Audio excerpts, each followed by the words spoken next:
Good morning. It's Sunday the 14th of February and in today's live stream I'm going to focus on teachers influencing politics, which is a real passion of mine. You might have noticed in some of the things that I've said. This is not a partisan thing. I am an elected councillor for one party, but I spend a lot of time trying to encourage people to enter politics no matter what their political persuasions are, because we need good people in every major party. So if you're thinking about teachers influencing policy, and influencing policy is really what politics is about, there's two ways you can do it. One is through the party political route. You join a political party, you get elected, or you join specialist bodies within that party and you develop influence in the development policy. But the main one for teachers traditionally is to get involved in policy consultation bodies and influence it through the appropriate routes. Now, the problem we have in England, and I'm in Cumbria today, so I'm going to talk a little bit about England and Scotland, which is very close by and where I sometimes work, is in England, we went from having education policy being devolved to consultation from the professional teaching community in 2010 to it being a central dictatorship very suddenly and unexpectedly, because it wasn't in any party manifesto, it was just done. In Scotland, it's still devolved. So if your system is devolved, then you can have a lot of influence while remaining a teacher. Hi, if you want to ask any questions, just pop them up anytime and I will get to them. And feel free to say hi. Whereas if your system is centrally dictated, as it currently is in England, and I've worked in both systems because I worked to try and influence policy pre-2010 and post-2010, it's very, very difficult to influence policy without becoming a politician. So one of the things I'm going to be trying to do in this live stream is encourage people to consider becoming politicians or encouraging their friends to become politicians, because it matters. In England, there'd been some opportunities to influence policy recently. The unions have had some influence, but it's really only been because it's been chaotic due to COVID. So even the politicians in power have said, I don't know what to do at times, and have listened to people, but in general, they don't. They do what they want in their own interests, usually. So whichever route you want to take, you should ask yourself the question, am I ready to step up and try to influence national policy? And the key test is this. Are you trying to do it because you're passionate about one thing? Maybe you've developed some solutions in education that are about your position in your environment and you want to tell people about them. If that's the case, you're not ready. To be ready to try to influence national policy, you have to really know the wider domain, but beyond your own teaching environment. And even in good times, education policy is always deeply flawed because it's full of people who are just determined to roll out their own ideas. You have to know how difficult it is to do that, and rightly so, because people's contexts are different to yours. So you have to have experience of exploring the national domain of education, and that's quite difficult to get. You also have to know how to influence people and have developed those skills in influence and persuading people about ideas. And you have to know how to represent on policy issues that you wouldn't really know about yourself. You have to learn to do that. So there are various ways to develop those skills. One is to take on senior roles in teaching, because you have to learn to appreciate that other teachers are different, and you have to learn to influence them. So you get a lot of those skills. Being a union rep is a really good idea. You learn a lot by doing that. Doing higher level study, a master's degree in education, is an excellent idea because that will teach you a lot about different perspectives in education at a time when you've really established your own, and it will challenge your thinking to help you think more widely. Taking on different roles in education. If you're going to influence national policy, it's a really good idea to have had more than one job, perhaps working in teacher training or working as a Senko, or working in different headships and deliberately choosing to work in different environments. So you wouldn't have done all of those things, but that's a guide to how you develop those skills in knowing the wider domain of education and how you get opportunities to influence people, so you learn those skills and you get opportunities to represent people on their issues rather than to talk about the things that you naturally know about and care about, and you get a chance to develop those skills as well. So if your education policy development system is devolved, as it was in England until 2010 and it still is in Scotland, there will then be networks that you can join beyond that, and you should. So your professional bodies in your subject specialist area, and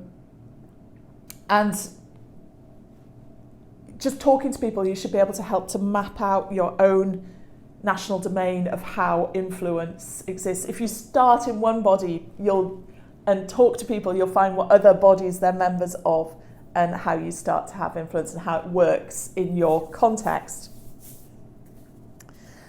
In England, of course, it's different. The only people who are having influence really just now are the unions and the Chartered College of Teaching. If you haven't looked at the Chartered College of Teaching, it's definitely something you should look at because there's some superb work going on there. But again, it's picking up the crumbs from the table when the politicians actually choose to ask for help, which is rarely. So we need teachers to move into politics. And it's a big, big step, and we need to be part of a community of people who encourage people to do that. It's not okay to say, no, you shouldn't do it, don't do it. Think about it, stop, pause. We need people to go in, and if everyone's discouraging everyone from doing it, it's a disaster. So who's it suitable for to make the shift? Well, anyone can join a political party and put their toe in the water.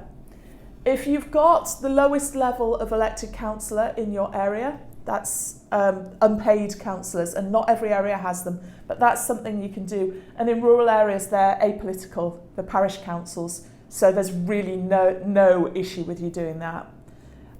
Even though I joined a political party, I was a rural parish councillor in an apolitical way for a few years, and I learned a lot from doing that.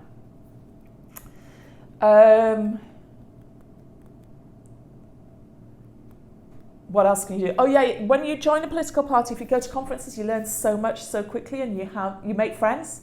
And when you go to a political conference, whether it's virtual or in real life, there are stands in all the specialist areas where the specialist people from the party man those stands, and you can go and talk to them and get to know them and get to understand who the networks of people are with influence and how you can have influence. And it's much easier than you would realise because there are not that many good teaching experts in politics. So you can do all those things while staying in your current professional roles. But there comes a time when if you start to have influence at national level, or you stand for election in a more high profile way, when your primary career as a teacher is usually challenged. There are very few employers who will support you. So you have to prioritise your politics, and then you can fit in bits of work if you've got a nice employer, or supply teaching or tutoring or working in your own business, as I've done running teacher training. This is ideal for people who maybe are at the point of retirement but still want to have influence and want to change the world. Expert head teachers, please consider it. It's also a really good thing for people who are maybe having a family and are going to prioritise their family for a while, and one of them's going to be the key earner and the other's going to do other things. Politics is a fabulous complementary career to someone who's with high professional status, because you discover all sorts of things and it's a really interesting life. So it creates a really good dynamic in your family and your marriage if one of you is not prioritising your professional career because you're prioritising children. It really does fit with children. And it is so fulfilling. I just can't emphasise how wonderful it is to be involved. I thought it'd be terrible. I got involved as a last-ditch resort because I was so horrified at what was going on. And I just thought I should try everything. So I joined a political party expecting it to be dire, and I did very little for quite a while. And then I started to meet people, and it changed everything because the people I met were very brilliant, very dedicated, very inspirational. And I have met such people across all political parties, all of them, who absolutely inspire me by the way they lead their lives and their dedication and their the skills that they have. So I find it incredibly fulfilling because I have, as an elected councillor, an incredible opportunity to serve my community, and that ranges from the very small things. Well, for me it's not a small thing, but one of my friends died with COVID the week before last, and he's really well known in town, and they want to bring the funeral cortege through town, and his wife was in touch with me, and as a county councillor I knew immediately that there were roadworks planned to start on the same day as the funeral cortege was due to go through, so I was able to sort all that out and reassure everyone it'll be fine before anyone else even noticed. And it's just nice to be able to do that. But on a bigger scale, I've been able to, I did a huge amount of work when they were going to close maternity services in West Cumbria, compiling research, meeting with everyone, getting myself onto the health scrutiny committee so I could raise it at every meeting and keep an eye on things, challenging the regulator. And we had a huge CAMS, child and adolescent mental health crisis in our area, the worst in the country. And I was able to help with that, setting up a new co-production network and bringing people together. And they're big things. And I couldn't have done those without my party support. I needed people around to help me, guide me, tell me what to do, help me find the resources, people who'd done it. And that's why it's so amazing, because you can make so much difference. And you're constantly surrounded by people who are absolutely inspirational, very, very brilliant people who help you be more than you would otherwise be, help you serve if that's your passion, and it is mine. And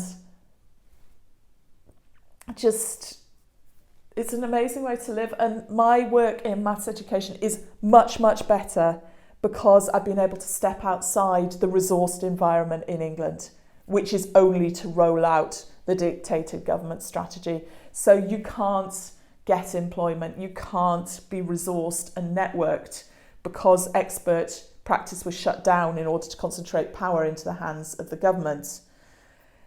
So I know that the resources I've created over the years and the work I've done in maths education has been much, much, much better because I've had my political environment where I could speak the truth amongst people who had no reason not to.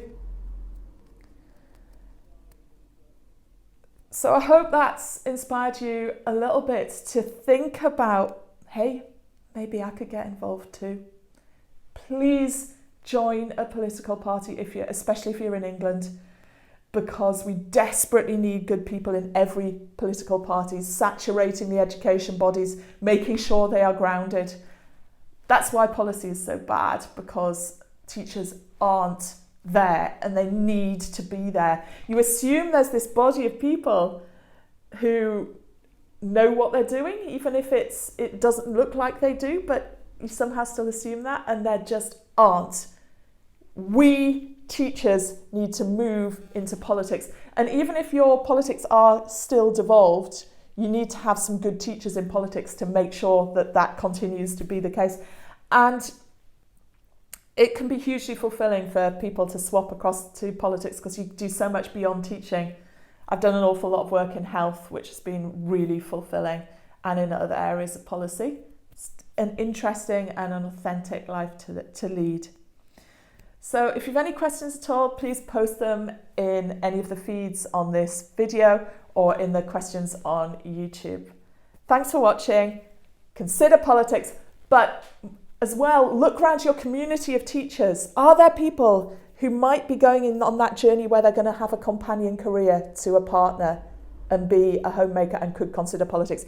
Are there the young retired? Get them involved straight away. Push them into it. Don't say no. Say yes. Show them this video. This could be a great way for you to live. We need you to be in politics. Even if they don't seem fully ready yet, a good political party will teach them an awful lot. So please have confidence in them and support them. Thanks. Bye for now.